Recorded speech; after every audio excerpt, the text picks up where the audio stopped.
Vocês pediram e o vídeo de hoje é só indicação de suspense nacional que está no Kindle Unlimited. Oi pessoal, tudo bom? Sejam todos muito bem-vindos de volta ao canal, eu sou a Cat e hoje eu tô aqui pra fazer aquela listona que vocês gostam de livros que estão disponíveis no Kindle Unlimited, que é o sistema de assinaturas da Amazon de e-books. Mês passado eu fiz um vídeo com alguns livros de suspense que estão disponíveis lá na plataforma e hoje é também sobre suspense, mas só de autores nacionais. Lembrando que a plataforma do Kindle, né, ela muda com muita frequência, então pode ser que, dependendo do dia que você assista esse vídeo, algum desses livros não esteja mais disponível na assinatura. Por isso, antes de você baixar, sempre dá aquela conferida marota se o livro continua disponível no Unlimited, tá bom? Bora lá que tem muita coisa boa pra mostrar pra vocês. Como de praxe, eu vou deixar a capinha do livro aqui ao lado e vou falar brevemente sobre a sinopse pra despertar em vocês a curiosidade em fazer a leitura. Vou começar com Aqueles que Enterrei. Esse é um livro da Cláudia Leme, saindo pela editora Avec, com 410 páginas. Aqui a história vai girar em torno de 3 personagens. A Ted é uma jovem que ela acorda num hospital, ela sofreu uma amnésia retrógrada e ela perdeu os últimos 6 meses da sua vida. Ela também é filha de um roqueiro que acabou de falecer e deixou pra ela como herança uma mansão que fica num condomínio fechado. É pra lá que ela se muda grávida, sem memória e durante a epidemia do Covid. E é nesse momento que nós conheceremos outros 2 personagens, que é o César e a Rebeca, que vão ser vizinhos da casa dela dentro desse condomínio fechado. Esses 2 personagens, eles são casados e eles estão há um tempo tentando ter um filho sem sucesso. Essa é uma questão que gera ali uma certa insegurança entre eles dois. E aos poucos a gente vai ver como é que se forma esse relacionamento deles com essa nova vizinha, essa jovem que está grávida durante ali o momento de pandemia, onde estão todos isolados. A premissa aqui é trabalhar a paranoia, o isolamento, as dificuldades e os relacionamentos dessas pessoas e os conflitos que vão surgindo ali dentro. E é claro que os segredos obscuros que também vão aparecendo ao longo da narrativa. Outro livro que está disponível lá na plataforma é Os Segredos Enterrados de Spencer Coveiro, da Isa Artagão. Já falei pra vocês que eu adoro o título desse livro, né? Inclusive eu recebi um exemplar da Isa, tá aqui atrás, o livro é lindíssimo, mas se você não puder fazer a compra do exemplar físico, ele tá disponível lá na plataforma também. Ele tá saindo pela editora Avec com 265 páginas. Aqui nós teremos a história da Ariela Paixão, que é uma inspetora da Polícia Civil, e ela vai ser confrontada pelo próprio passado assim que ela recebeu uma ligação do pai dela, que ela não vê há muito tempo, porque ela saiu da sua cidade natal fugindo de segredos do passado, e o pai vai avisar que a mãe dela, infelizmente, está ali pra morrer, a morte dela é iminente, ela não tem mais muito tempo de vida e que ela precisa voltar para a cidade para passar por esse momento. Ela não quer, ela não tem desejo de voltar, já faz 14 anos que ela saiu desse lugar, as memórias que ela tem não são muito boas, mas ela vai acabar voltando por toda essa questão familiar e essa necessidade de fechar um ciclo grande da sua vida. E as coisas ficarão mais tensas para ela, porque assim que ela chegar, ela vai receber 2 cartas da mãe dela e uma delas deve ser aberta após o enterro e também uma jovem será assassinada ali na região e parece que talvez as coisas estejam ali todas conectadas com o passado da Ariela. Suspense do jeitinho que a gente gosta, com segredos do passado, uma protagonista que tá fugindo de alguma coisa e cidades pequenas que escondem mais do que deixam transparecer. O próximo livro, eu já tinha falado dele em um outro vídeo aqui de lançamentos no canal, é o Criança Perfeita, do Maurício Niero. Esse livro, ele foi publicado pela Labrador com 370 páginas. Aqui nós teremos a história da Griselda, que é uma garotinha de 6 anos de idade, que ela vai desaparecer, ela vai ser raptada do Central Park em determinado momento. Ela vai retornar, depois de alguns meses ela será reencontrada, só que ela volta um pouco diferente. Acontece que a gente não sabe exatamente o que aconteceu com ela durante os meses em que ela ficou sequestrada, quem era esse sequestrador e o que ele teria feito. E a Griselda, de certa forma, ela vai voltar, pelo que eu entendi da sinopse, diferente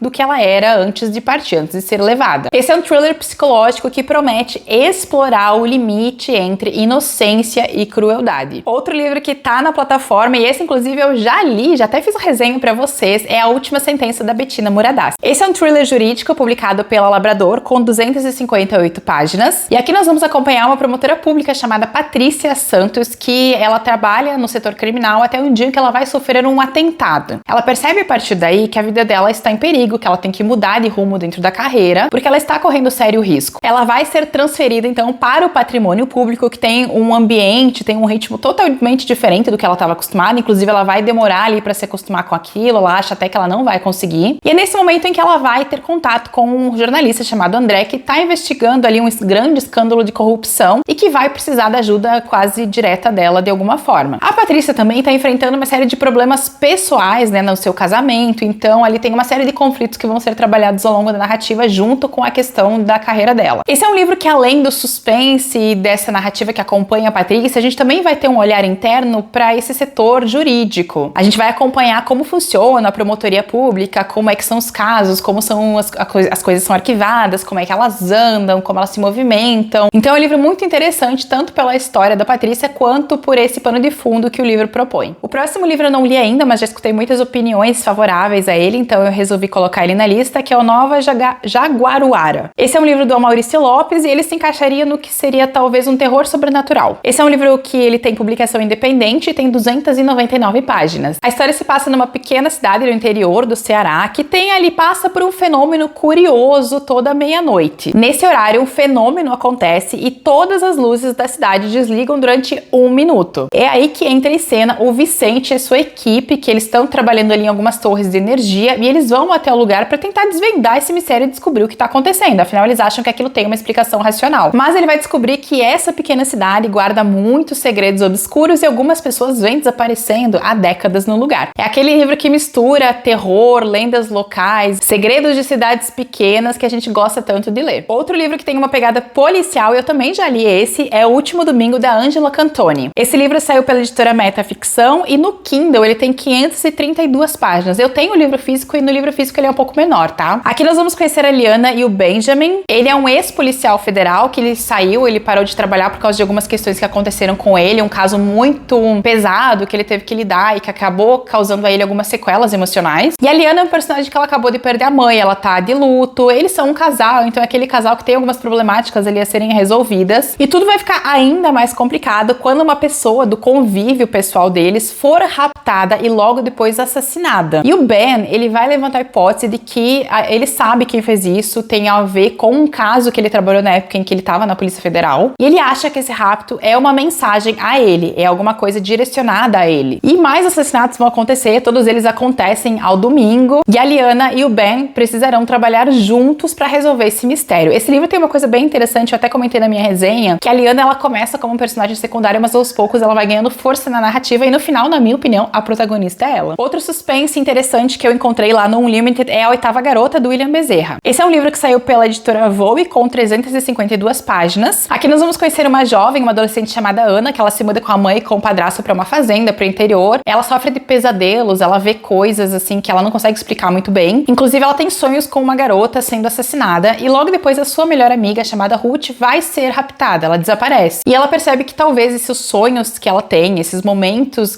pelos quais ela passa, sejam algum tipo de mensagem para ela. É nesse momento em que ela decide investigar por conta própria, ela vai tomar ação nas próprias mãos e tentar resolver o desaparecimento dessa melhor amiga antes que ela mesma seja vítima. Agora, se você prefere mistério clássico e histórias de Sherlock Holmes, tem um livro nacional também com essa pegada. É A Última Sonata. Esse livro foi escrito pelo Pacali do Capo, tem 229 páginas e é uma publicação independente. A história aqui se passa 5 anos depois do Sherlock Holmes perder o Watson. Então ele está passando ali por um momento de luto, de dificuldades, ele perdeu a paixão que ele tinha pelo que ele fazia e ele vive isolado e assombrado pelo que ele perdeu. A sua genialidade está fragmentada, ele não é mais o Holmes que ele era antigamente, até o momento em que o Mycroft vai entrar na história e sugerir ali um mistério a ser resolvido. Ele vai contar então ali a história do esgrimista, que é um assassino que está fazendo vítimas por Londres, que precisa ser parado pela maior mente do Reino Unido. E o Holmes vê de repente nessa investigação e nesse mistério a possibilidade dele ter um fim glorioso que ele tanto deseja, derrotando uma nêmesis e resolvendo o seu último caso. Mais um suspense psicológico para você que gosta dessa pegada é O Verdade Sem Rosto, da Silvia Seta, que tem 169 páginas e também é uma publicação independente. Esse livro eu tenho, inclusive, a Silvia querida me enviou um exemplar e o livro dela é belíssimo. Aqui nós teremos a história da Clara, que ela tá vivendo um momento muito feliz ao lado do seu noivo, do Theo, até que algumas revelações ali vão ameaçar a estabilidade, a rotina que ela tem e a vida que ela pretende ter com o Theo e ela resolve fugir. Mas esse é o tipo de história que mostra pra personagem que você fugir do seu passado nem sempre dá certo, porque onde quer que você vá, o seu passado vai atrás. Ela vai descobrir isso logo. E a protagonista vai ter que decidir se ela enfrenta esse passado, se ela encara isso de verdade ou se ela continua fugindo pro resto da vida. É o tipo de suspense psicológico que fala muito sobre personagens que vivem uma mentira e que alimentam segredos que, no fim das contas, podem ser mortais. Agora, se você gosta de podcast e tá procurando um suspense que tenha esse assunto ali no meio, você vai gostar de O Caso do Maníaco, de Salga Odorenga. Esse é um livro que saiu pela VEC, da Ana Narras, com 387 páginas. Aqui nós vamos conhecer duas personagens, a Zara e a Bia, que elas são podcasters, elas têm um podcast de true crime. E existe um caso em específico que elas vão comentar nesse podcast, um caso de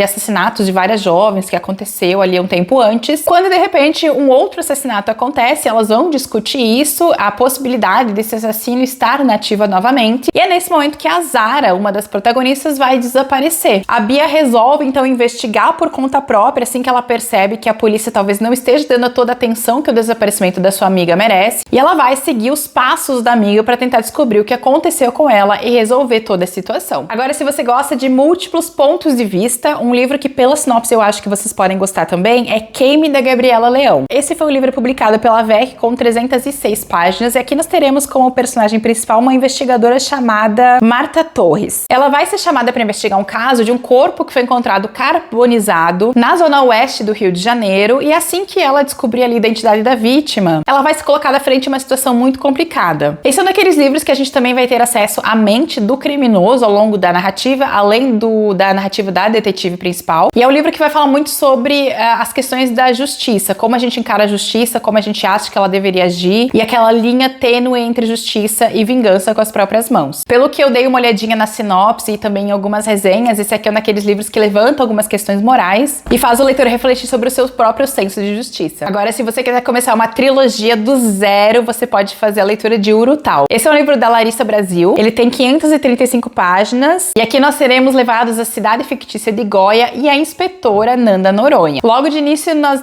seremos apresentados para uma cena do crime brutal, onde uma menina foi assassinada e o seu coração foi arrancado. Como essa cena de crime, ela faz menção, está conectada com crimes que já haviam acontecido naquela região, os encarregados resolvem chamar a Nanda Noronha, que estava de molho, de certa forma, e eles colocam ela então para comandar a investigação, já que ela conhece do início até o fim todos os detalhes daquele crime, daquele assassino, e ela já estava buscando ele antes. A Nanda é o tipo de personagem que ela vem ali com uma bagagem, certas feridas emocionais que, né, ela vai tentar trabalhar e vai tentar consertar ali ao longo da narrativa. Eu já li esse livro, eu lembro que eu gostei muito da leitura dele quando eu fiz, e é aquele livro de embate entre a detetive, né, a investigadora, e entre o assassino, que aqui se chama Ave Fantasma. É um livro um pouquinho mais pesado, mas eu lembro que eu gostei muito da leitura, e ele é o primeiro de uma trilogia, e os dois livros da sequência também já saíram. Então você pode ler esse, se você gostar, já tem a sequência pronta para você continuar. Outro livro que pode ser uma leitura muito interessante para os amantes da literatura policial se chama Selva de Pedra, do Délio Galvão. Ele saiu pela editora Viseu, tem 260 páginas, e ele tem um detalhe que eu particularmente adoro quando aparece no livro, que são histórias ambientadas nos anos 80. Aqui nós teremos então a morte de um jovem que acontece dentro de um condomínio de classe alta nos anos 80. Essa morte acontece ali no meio de uma brincadeira com outros amigos, e um detetive chamado Augusto, ele vai ser designado para o caso, só que ele não consegue, ele não tem abertura ali entre aqueles jovens e aquelas famílias que têm muito dinheiro e influência para descobrir a verdade. E o caso vai acabar sendo tratado como um possível acidente. 25 anos depois, uma nova pista reabre as ideias do caso, faz com que os olhos se voltem novamente para essa morte que aconteceu lá em 1980, e o detetive Augusto vai ser levado de volta, né? A sua memória vai reabrir esse caso, e nós teremos então uma investigação acontecendo mais uma vez, quando se levanta a hipótese de que realmente aquele jovem foi assassinado e não foi um acidente. Gosto muito dessas narrativas em dois tempos, e eu sei que vários de vocês também gostam, então fica a dica. O próximo livro é O Beijo do Rio, de Stefano Volpe. Esse livro saiu pela HarperCollins com 374 páginas e é protagonizado por um jornalista. Aqui nós vamos conhecer então o Daniel. O Daniel, ele escreve para uma seção investigativa de uma revista independente, e um dia ele vai receber a notícia de que um seu amigo de infância teria cometido suicídio na cidade onde o próprio Daniel morou durante boa parte da vida. Ele fica muito intrigado com essa informação e ele resolve voltar para essa cidade que se chama Ubiratã para dar uma olhada nesse caso, para ter certeza de que aquela realmente é a verdade sobre o que aconteceu. Já faz 10 anos que ele saiu desse lugar, e ele é uma pessoa que vai voltar e vai se sentir deslocado ali nesse lugar, tanto física quanto emocionalmente, porque ele tem um passado conturbado e complicado com a cidade. E é ali que ele vai se aprofundar cada vez mais no mistério da morte do amigo dele. Não tem jeito, né? Histórias sobre cidadezinhas pequenas e os segredos enterrados ali é uma coisa que a gente adora, e eu nunca me canso desse enredo. O próximo livro que eu achei bem interessante, eu fui dar uma olhada na sinopse e resolvi colocar ele aqui no vídeo, ele inclusive foi finalista do Jabuti. É um livro chamado Entre Linhas, da Sofia Ganeff. Esse livro saiu pela editora Labrador, ele tem 123 páginas, e ele é um livro bem curioso no seu formato, inclusive, eu assisti um vídeo sobre ele, achei muito legal. Esse livro, ele é, digamos, um processo crime, e aqui nós teremos como julgadas 111 meninas que mataram um homem com 111 canetadas. É isso mesmo que você escutou. todo. E o livro, ele é o julgamento dessas meninas, onde a gente vai tentar entender e descobrir por que elas fizeram isso, como é que essas 111 meninas se juntaram pra fazer e pra cometer esse crime. Ele é um livro com duas linhas narrativas, e quando eu comentei com vocês que eu achei que ele é bem curioso, é porque o livro todo ele tem duas cores e cada uma das linhas é uma das narrativas. Então você tem a narrativa das meninas e a narrativa ali da acusação. E você pode escolher se você lê só a narrativa das meninas antes ou a narrativa da acusação. Você que faz ali a tua ordem de leitura, mas é uma escolha criativa, muito interessante, inclusive, de levar uma leitura adiante. Eu não sei se no Kindle ele funciona tão bem assim, em virtude das cores, mas enfim, né? Se você fizer o teste e achar que funcionou super bem, deixa um comentário aqui pro pessoal. Outro livro que tá lá no Unlimited é o Quando a Luz Apaga, do Gustavo Ávila. Esse livro saiu pela Verus com 565 páginas. Esse livro fala sobre a questão de que moradores de rua estão desaparecendo, mas socialmente parece que ninguém tá dando muita atenção para esses casos. Até que de repente essa história vai parar nas mãos do detetive Arthur Veiga, que recebe uma denúncia desses desaparecimentos. Ele fica muito intrigado com isso e ele resolve avaliar. É nesse momento que ele vai adentrar uma trama que vai lidar ali com essas invisibilidades sociais e o apagamento de pessoas que não são consideradas indivíduos perante a nossa sociedade, perante o nosso olhar do dia a dia. Já vi também resenhas muito boas sobre esse livro, não tive a oportunidade de ler ainda, mas eu acho que se ele tá no Kindle Unlimited também tem mais possibilidades de outras pessoas lerem e deixarem a sua opinião. Inclusive, se você leu e gostou, deixa um comentário aqui para mais pessoas saberem que o livro é bom. É claro que essa lista foi uma lista muito simples e muito curta de todos os autores que podem estar no Kindle Unlimited, mas eu trouxe ali uma pincelada de algumas pessoas e alguns livros que vocês podem gostar. Lembrando que sempre que você clica lá num livro do Unlimited, logo aparece outras sugestões, então com certeza vocês vão encontrar mais coisas. Espero que esse vídeo tenha sido útil para vocês, os links de todos eles estão aqui embaixo. Lembra de dar aquela conferida antes de baixar. Claro, se você tem alguma indicação de algum livro de suspense nacional que você gostou muito, não esquece de comentar aqui para mais pessoas terem acesso e baixarem também. Beijão e a gente se vê no próximo vídeo.